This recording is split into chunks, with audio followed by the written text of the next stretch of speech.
嗰啲咖啡咧星級酒店都飲唔到。坐落于路环码头的这家咖啡店，老板的名字叫做梁金汉，曾是一名经验丰富的造船师傅。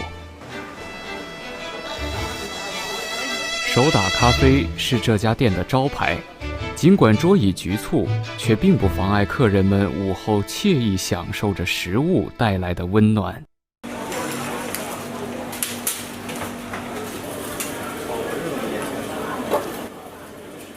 2勺咖啡粉，1勺白砂糖，再加2匙热水，手打400下，勾兑出绵密奶泡，甜丝丝的。厚实甜腻的奶泡配上微酸微苦的咖啡，质感十足。一杯浓香里散落着阳光的味道。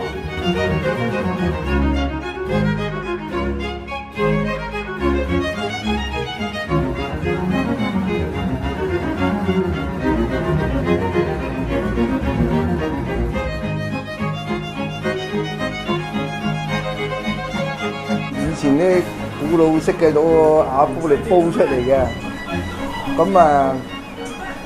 一直到咧我90年開，咁94年、95年、96年咧，咁年大賽車，禮拜4、禮拜5嗰2日試賽咧，就有一對外國夫婦咧就嚟嗰度飲咖啡嘅，即係每一年就係嗰2日，8點鐘嚟到咧就12點鐘佢先走嘅，咁有一次咧。就佢兩夫婦走埋嚟同我講，嘰嘰咕嚕咁攞一手勢嘅啫，佢冇教我做喎，佢攞手勢講出嚟嘅啫喎。96年左右到咧，咁佢教咗俾我，哇咁麻煩。除了好喝的手打咖啡，就连平淡无奇的鱼罐头、午餐肉，在这家小店却也能制作出别致的美味。每天都会有络绎不绝的人来到这家店，探索并感受这家店的神秘魅力。I really like the coffee here because it's like hand beaten and it's more silky than the other places. 特别都是这杯咖啡呢，都明啊。起初开这家咖啡店的时候，梁金汉是为了养家糊口。绝不会想到自己的手打咖啡会成为现在这样家喻户晓的咖啡店。嗰個電影明星發哥咧就帶咗2個大導演嚟去現場度拍照，咁佢嚟到我呢度咧，我嗰時做生意又冇攞個牌出嚟嘅，即係冇個招牌出嚟嘅，就個工人都識得我噶嘛，咁我就諗起嗰對夫婦。教我啲招，我知道佢係大明星啊嘛，咁我試一試打杯自己飲下，得唔得食先咁。原來我打咗3杯俾佢3個人飲咗之後咧，咁佢出去拍照嗰陣時咧，就周圍問啲人，佢話咧嗰間咖啡室叫咩名？有可能問啱嗰啲人，個人叫佢看機嘅啫咁。跟住佢同啲人講。佢話佢杯咖啡咧，星級酒店都飲唔到啊咁之後咧，第日咧，過咗幾日咧，就好多人走嚟飲咖啡。佢話我要飲法國嗰種咖啡咁。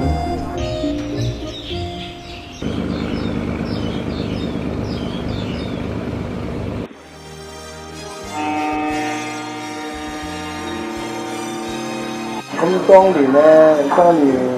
即係爸爸同我一齊出到嚟路環嗰度，咁嗰時有啲師傅喺度做緊船喺度，咁出到嚟呢度人又唔識㗎嚇，咁佢問我細路你要當唔當學徒啊咁啊？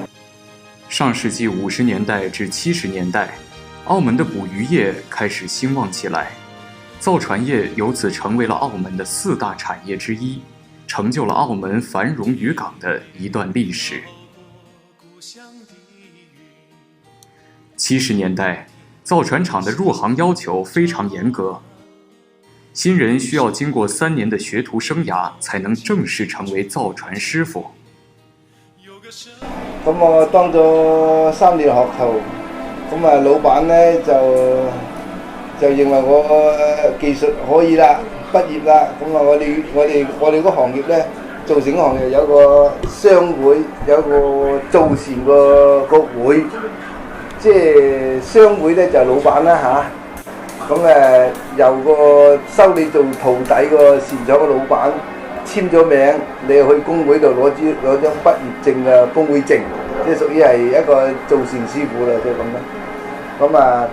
咁啊當咗上師傅，一直都係造船嗰行業啦，一直做到86年咧，一次工業意外戒斷咗隻手。入行14年，一場意外改變了梁金漢的生活。梁金漢在一次電鋸操作中受傷，他不顧醫生截肢的建議，堅持留下左手。手臂雖然保住了，卻失去了運動機能，從此也無法繼續在船廠工作。即係感染嘅人發燒，傷咗咪受傷。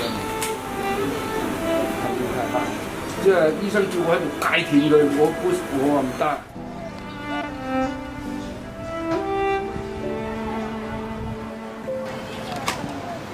梁金漢幾乎用盡了所有方法，希望恢復左手的機能，卻都沒有顯著的效果。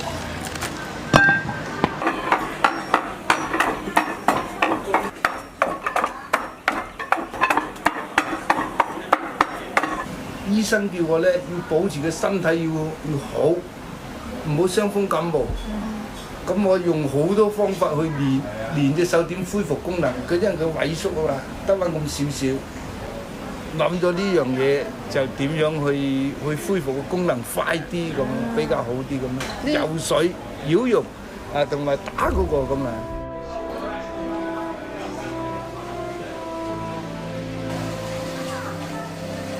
受傷之後，整整4年，梁金漢的生活停滯不前。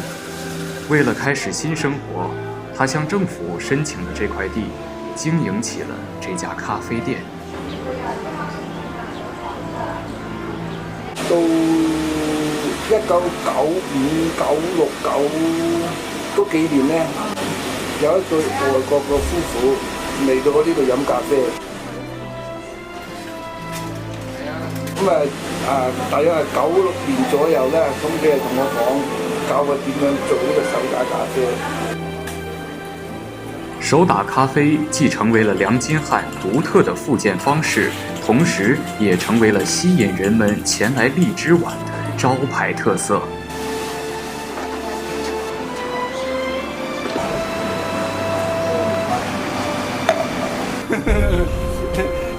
如果恢復唔到，就做唔到手打咖啡出嚟啦。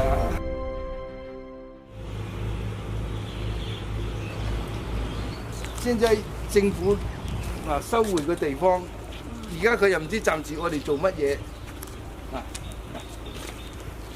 呢個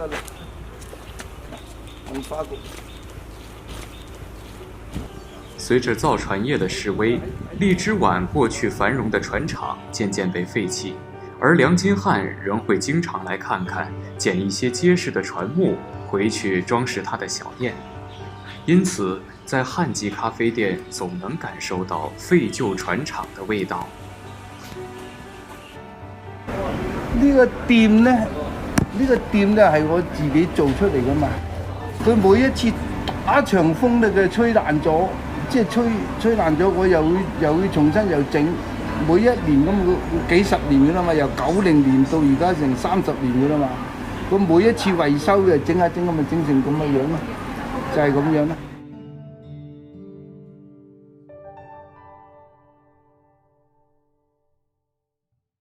就是自從船廠倒闭的时候没有坐船之后，我们那时候就空了一段时间，就大概空了2年左右。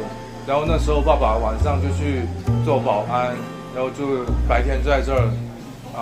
自从周润发来之后，才开始越来越多人。我爸爸不是那种会抱怨的人来着，因为我爸爸性格比较直一点，所以他工作比较努力。反正所有辛苦的事他都一直会做，他从来不会觉得辛苦，因为他从那时候已经养成这个习惯，吃苦耐劳，不畏艰辛。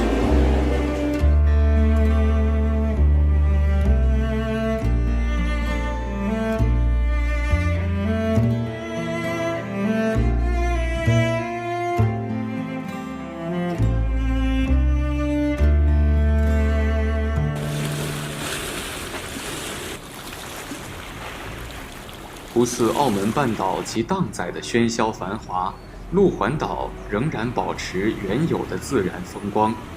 夕阳微醺，踏着暗黄的路灯走进这里，海浪声声，到处鸟语花香，常能见到乡邻们坐在树下的石凳上喝茶唠家常。时光改变了昔日的容貌，随着传统行业的没落，路环岛的航海时代和渔船